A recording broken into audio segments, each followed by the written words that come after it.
So CPS నుంచి OPS కి మారడం అనేది చాలా గ్రాటిట్యూడ్ అయిన విషయం అనేది, చాలా గొప్ప విషయం అనేది.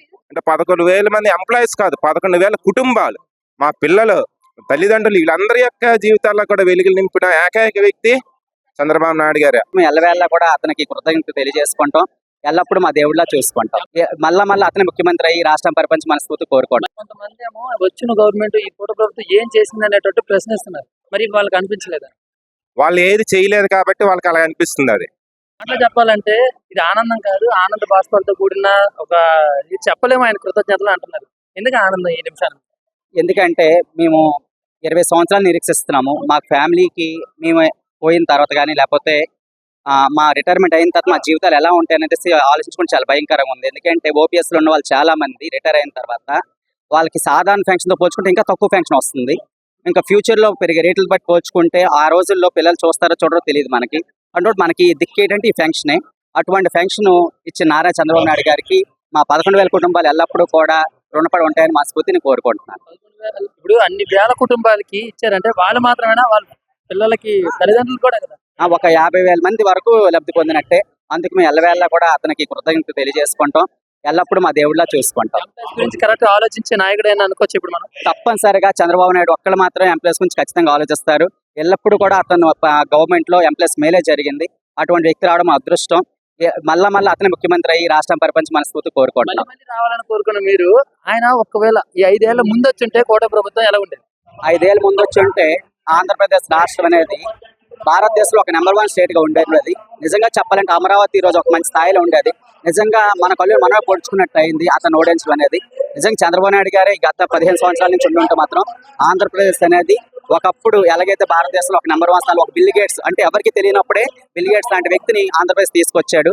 అతను విజన్ ఒక 20 సంవత్సరాల క్రితమే ఫ్యూచర్ లో ఐటీ ఎలా ఉంటుందని చెప్పేసి ఐటీ తీసుకొచ్చాడు. ఈ రోజు హైదరాబాద్ కానీ ప్రపంచం నెంబర్ 1 ఒక స్టేట్ గా మారి, అంటే ఒక జిల్లాగా మారినట్టు కారణం ఆ రోజు చంద్రబాబు నాయుడు గారు చేసిన ముందు చూపి.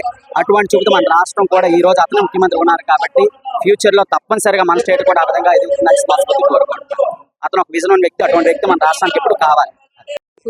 ఎన్ని సంవత్సరాలు, 20 ఏళ్లకు పైగా, దాదాపు 22 ఏళ్ళు 23 ఏళ్ళు వెయిట్ చేసిన మీకు ఫైనల్ గా చంద్రబాబు నాయుడు గారు ఒక ఫైనల్ నిర్ణయం ఇచ్చేశారు. ఎలా ఉంది? మా కుటుంబాలలో 11,000 సుమారు ఉద్యోగస్తులలో ఉపాధ్యాయులు మరియు పోలీసులు గత అన్ని గవర్నమెంట్లో కలిపి 11,000 మంది ఉపాధ్యాయులకు ఈ 57వ జీవో కేంద్రం ఎప్పుడూ ఇచ్చి ఉన్నది. గత గవర్నమెంట్లు తాత్సారం చేసి మా జీవితాల్లో అసంతృప్తిని తొలగించారు.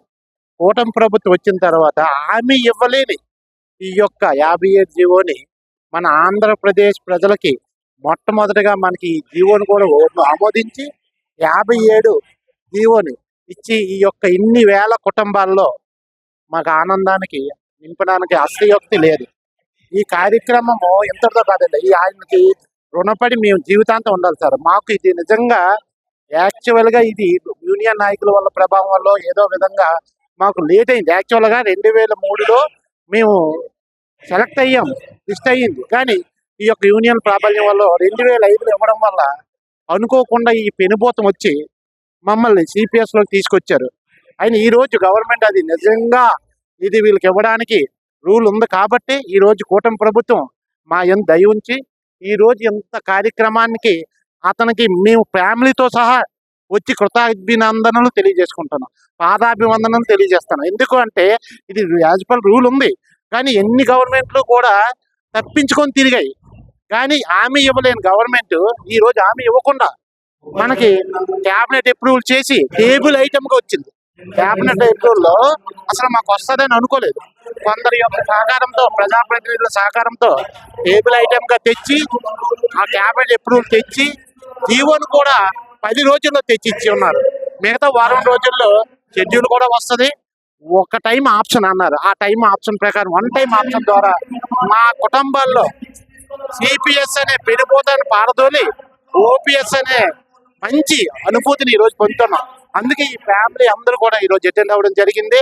ఈ ఓపీఎస్ ఇవ్వడం వల్ల మేము మా ఆనందానికి, మా జీవితానికి ఇంకా కొంత లైఫ్ వ్యాలిడిటీ పెరిగిందని మేము నమ్ముతున్నాం. ఎందుకు అంటే ఒక సిపిఎస్ ఉంటే మనం రిటైర్డ్ అయితే 4,000 వచ్చింది పెన్షన్. ఈరోజు మాకు అనకూడదు కానీ అనివార్య కారణాలు ఎవరైనా రిటైర్డ్ అయినా ఈరోజు వాళ్ళ జీతంలో సగము ఒక 80,000 అనుకుని 40,000 జీతం వస్తే ఫ్యామిలీతో అలాగా రొటైన్ చేసుకోగలిగే సందర్భం ఉంది. అందుకు ఈ కూటమి ప్రభుత్వం మనసారా మా 2000 డిఎస్సి ఫోరం తరపున విజయనగరం మండల కన్వీనర్ గా బంగారాజుగా తెలియజేస్తున్నాను. చాలా thanks sir. Thank you to government.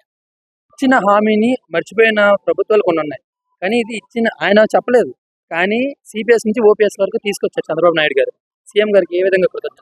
చాలా ధన్యపూర్వకంగా కృతజ్ఞతలు చెప్పుకుంటున్నాం. ఒక రెస్పెక్టెడ్ టీచర్ యొక్క చైల్డ్ గా చాలా ప్రౌడ్ గా ఫీల్ అవుతున్నాము ఫాదర్ ఇలా గవర్నమెంట్ టీచర్ అవ్వడం వల్ల. సో సిపిఎస్ నుంచి ఓపీఎస్ కి మారడం అనేది చాలా గ్రాటిట్యూడ్ అయిన విషయం అనేది, చాలా గొప్ప విషయం అనేది. సో చాలా సంవత్సరాల తర్వాత ఎంతో కైండ్నెస్ తో, ఎంతో గ్రాటిట్యూడ్ తో, లైక్ అంత వెయిట్ చేసి పేషెంట్ తో ప్రతి ఒక్క టీచర్, ప్రతి ఒక్క గవర్నమెంట్ టీచర్ అంత వెయిట్ చేసి చివరికి చంద్రబాబు నాయుడు గారు ఇలాగా చూపించడం, ఇంత ఏర్పాటు చేయడం, వీళ్ళందరూ ఇలా చేయడం చాలా సంతోషంగా ఉంది. 1 కాదు 2 సంవత్సరాలు కాదు, మొత్తం 22 సంవత్సరాల నిరీక్షణ. 22 సంవత్సరాలు, అది ఆ ఆ సంవత్సరాలు కూడా తక్కువ వాల్యూ కాదు. అది 22 చాలా తక్కువ వాల్యూ కాదు. ఒక్కొక్క గవర్నమెంట్ టీచర్ కి చాలా వాళ్ళ ఎదురు చూసిన దానికి, చాలా ప్రొటెస్ట్ చేసి ఇంతవరకు తెచ్చుకున్న దానికి సీఎం గారు ఇచ్చినందుకు చాలా ఒక్క మాటలో ఉద్యోగుల్ని కరెక్ట్ గా వాళ్ళ గురించి ఆలోచించమైనా, వాళ్ళు పట్టించుకునే సీఎం అయినా సరే, నాయకుడైనా సరే ఎలా అందరికీ రైట్ ఉంది. పట్టించుకోవడం అనేది ఏదైనా పాజిటివ్ అయినా నెగిటివ్ అయినా సరే వాళ్ళకి ఎలాగ అందుబాటులో ఉందో వాళ్ళ దానికి కరెక్టా కాదా అన్నది మొత్తంగా చూసి ఇదంతా చేయించారు. మళ్ళీ అన్ని క్రియేట్ చేయించారు, అన్ని చేయించారు. So it was too overwhelming. Correct గా చూసుకున్న పర్సన్ అనుకోవచ్చు. ఖచ్చితంగా 100% చంద్రబాబు నాయుడు గారు అంటేనే ఎంప్లాయీ ఫేవర్ గా ఉన్న వ్యక్తి. అది అంటే ఎంప్లాయీగా కింద స్థాయి నుండి అతను వచ్చారు కాబట్టి అతను ఎంప్లాయీస్ కుటుంబాల యొక్క బాగోగులు చక్కగా చూస్తారనే అభిప్రాయము దశాబ్దాల కాలంగా ఉన్నది. మేము ప్రీవియస్గా అతని గవర్నమెంట్లో ఇచ్చిన పిఆర్సీ కావచ్చు, ఆ పిఆర్సీ మేము చూసాం. ఉమ్మడి రాష్ట్రం విడిపోయిన తర్వాత వచ్చిన మొట్టమొదటి గవర్నమెంట్లో పిఆర్సీని హైయెస్ట్ పిఆర్సీ ప్రకటించిన ఘనత అనేది ప్రస్తుత చంద్రబాబు నాయుడు గారిదే. తర్వాత మన రివర్స్ పిఆర్సీలు చూసాం. చరిత్రలో ఎన్నడూ లేని రివర్స్ పిఆర్సీలు చూసాం. మళ్ళీ ఉపాధ్యాయ లోకంలో కావచ్చు, లేదా ఎంప్లాయీస్ లోకంలో కూడా అటువంటి మళ్ళీ మంచి సన్నివేశాన్ని తీసుకుని వస్తారని ఆశిస్తున్నాము. ఖచ్చితంగా చేస్తారు, ఆ నమ్మకం అయితే మాకు ఉన్నది. కొంతమంది ఏమో వచ్చిన గవర్నమెంట్, ఈ కూట ప్రభుత్వం ఏం చేసింది అనేటట్టు ప్రశ్నిస్తున్నారు. మరి వాళ్ళకి అనిపించలేదా? వాళ్ళు ఏది చేయలేదు కాబట్టి వాళ్ళకి అలా అనిపిస్తుంది. అది గత ప్రభుత్వంలో ఎంప్లాయీస్ పరంగా తీసుకోండి, లేదంటే ఇన్ఫ్రాస్ట్రక్చర్లో తీసుకోండి, ఎటువంటి డెవలప్మెంట్స్ అనేవి లేవు. ఎంతసేపు పంపకాల వరకే చూసుకున్నారు. పప్పు బెల్లాలు పంచినట్టు పంచారు తప్ప, ఓట్ బ్యాంక్ రాజకీయాలు చేశారు తప్ప, డెవలప్మెంట్, రాజధాని డెవలప్మెంట్ కావచ్చు, లేదా ఎంప్లాయీస్ బాగోగులు కావచ్చు, ఏ కోసానా పట్టించుకోలేదు. ఇతను వచ్చిన తర్వాత మనం చూస్తున్నాము, బాకీ పడిన సుమారు 20,000 కోట్ల వరకు ఉన్న బాకీ పడిన గత గవర్నమెంట్ లో బాకీ పడిన ఎంప్లాయీస్ ది విడతల వారీగా తీరుస్తూ వస్తున్న ఘనత చంద్రబాబు నాయుడు గారిదే. సో అనుకోని విధంగా మేము ఈ రోజు ఇక్కడ ఈ సమావేశానికి హాజరవడానికి కారణం కూడా అతనే.